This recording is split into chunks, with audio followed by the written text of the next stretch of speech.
शेतकरी म्हणजे अंमलबजावणी झाली नाही त्याच्यामुळे खरं तर आंदोलन करावं लागतं का? मागण्या पूर्ण झाल्या तरी काय नेमकी कशी कुठे अडचण? मागच्या वेळी सुद्धा अंमलबजावणी होणार नाही अशी शंका आम्हाला होती आणि म्हणून आम्ही अट टाकली होती की माननीय मुख्यमंत्र्यांनी या मान्य मागण्यांच्या बद्दलचं निवेदन सभागृहाच्या फ्लोअरवर करावं, जेणेकरून त्याला एक कायदेशीर आधार येईल आणि त्यांनी ते केलं होतं. मात्र दुर्दैवानं असं असून सुद्धा आज 3 वर्ष उलटून गेलेली आहेत, याबद्दल काही फारसं झालेलं नाही. दुसऱ्या बाजूला मात्र जे आश्वासनं ते उद्योगपतींना देतात ती मात्र पूर्ण होताना दिसतात. आपण पहा की जे बंदर ठाणे पालघर जिल्ह्यामध्ये होत आहे, वाढवण बंदर, त्याच्यामध्ये आदिवासी उद्ध्वस्त होत आहेत, घरं उद्ध्वस्त होत आहेत, गाव उद्ध्वस्त होत आहे, जलद गतीनं ते पूर्ण केलं जात आहे. शक्तीपीठची मागणी आम्ही कुणीही केलेली नव्हती, त्यासाठी मात्र शेतकऱ्यांच्या जमिनी अधिग्रहित केल्या जात आहेत. जे शेतकऱ्यांकडून काढून घ्यायचं आहे त्याच्याबद्दल तत्परता आहे, मात्र शेतकऱ्यांना जे द्यायचं आहे त्याच्याबद्दल सरकार हलायला तयार नाही. विदर्भामध्ये जे कर्जमाफीचं आंदोलन झालेलं होतं त्यामध्ये 30 जून 2026च्या आत सर्व शेतकऱ्यांचं कर्ज माफ करू म्हणून सांगितलं होतं.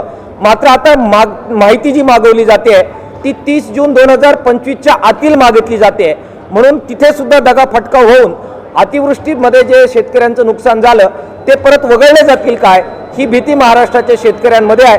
सरकारने अशा प्रकारे शेतकऱ्यांच्या मागण्यांबद्दल दगाफटका करणं थांबवावं असं आव्हान आपल्या माध्यमातून सरकारला मला करायचं आहे. जर शिष्टमंडळाची मागणी मान्य नाही झाली तर पुढचं नेमकं पाऊल काय असणार? कारण की तुम्ही नाशिक मुंबईच्या दिशेने तर निघालेला आहात, पुढचं पाऊल काय नाही? शेतकरी चालायच्या तयारीने आलेले आहेत.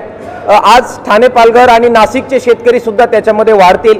अहमदनगरचे शेतकरी वाढलेले आहेत आणि म्हणून हा जो एक जबरदस्त सैलाब आहे तो वाढत जाणार आहे. आता सध्या 55 ते 60 हजार शेतकरी हे त्याच्यामध्ये चालत आहेत, परंतु 3-4 दिवसापूर्वी जे ठाणे पालघरमध्ये 40,000 शेतकरी त्यांचा लॉंग मार्च निघालेला होता ते सुद्धा येऊन मिळण्याच्या तयारीमध्ये. त्यामुळे 1 लाखाच्या वर ही संख्या नजीकच्या काळामध्ये जाऊन महाराष्ट्रातल्या लढ्याच्या इतिहासामध्ये उच्चांक या सगळ्या लढ्याचा होईल. ती वेळ सरकारने आमच्यावर आणू नये असं आव्हान सरकारला आम्हाला करायचं आहे.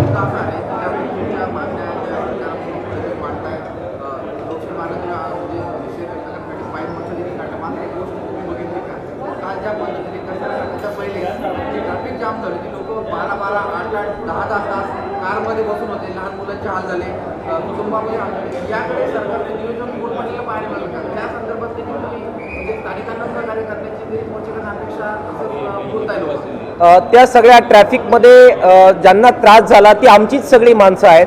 प्रचंड वेदना आम्हाला त्यांच्या सगळ्या त्रासाबद्दल वाटत आहेत. मात्र या महाराष्ट्रामध्ये जे ट्रॅफिक जाम शेती क्षेत्रामध्ये झालेलं आहे आणि त्याच्यामुळे अक्षरशः हजारो आत्महत्या आपण झालेल्या पाहतो आहे. त्या ट्रॅफिक जामचं काय करायचं? तो ट्रॅफिक जाम महाराष्ट्राचं सरकार काढणार आहे की नाही आहे?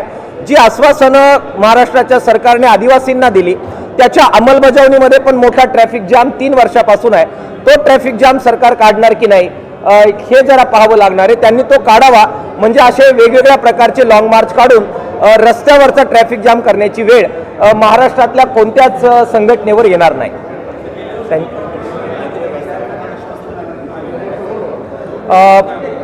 मागच्या वर्षी जे लॉंग मार्च काढला होता त्याची आश्वासनं पाळली नाही आणि म्हणून त्यासाठीच हे आज मोर्चा काढावा लागतोय. ते म्हणाले होते की आम्ही महाराष्ट्राचं जे पाणी आहे जे गुजरातला वाहून जातंय ते अडवू आणि ते मराठवाड्याला विदर्भाला देऊ. बघा, एक नवा थेंब सुद्धा नव्याने अडवण्यात आलेला नाही. महाराष्ट्राचा कोरडवाहू भाग आजही तसाच वंचित आहे. त्याचप्रमाणे आदिवासींच्या जंगलच्या जमिनी नावावर करू म्हटले होते, मात्र त्याच्यात प्रगती झालेली नाही आहे.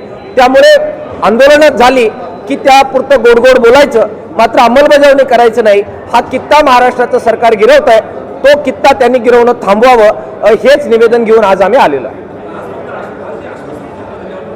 दुर्दैवाने लोकशाहीमध्ये रस्त्यावरचा संघर्ष करणं आणि लोकशाही चौकटीत कायदेशीर मार्गाने लढणं एवढं एकच हत्यार आमच्याकडे आहे. त्यामुळे पुन्हा दगाफटका झाला तर पुन्हा लढणं एवढंच फक्त आमच्या हातामध्ये आहे. जोपर्यंत सरकार मूलभूत प्रश्नांवर आधारित मतदान होऊन निवडून येत नाही, जाती आणि धर्माच्या आधारावर निवड होत राहील आणि शेती आणि मातीच्या प्रश्नावर जोपर्यंत निवडलेलं सरकार येणार नाही, शेतकऱ्यांच्या आणि श्रमिकाच्या माथी दुर्दैवानं असं लढणं येत राहणार आहे.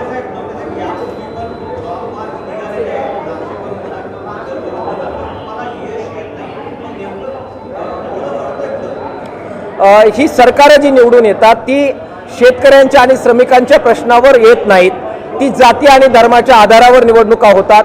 मोठ्या प्रमाणात कॉर्पोरेट सेक्शनकडून जो पैसा येतो त्याचा अमर्याद वापर निवडणुकांमध्ये होतो. निवडणुकांमध्ये कशा प्रकारे बोगस मतदान होतं हे आपण पाहिलेलं आहे. त्यामुळे लोकशाहीमध्ये जोपर्यंत चांगल्या पद्धतीनं निवडणुका होत नाही, बाबासाहेब आंबेडकर आणि घटनेला मान्य असणाऱ्या अशा प्रकारच्या निवडणुकी लोकशाही मराठी ऐका, पहा, जागरूक रहा.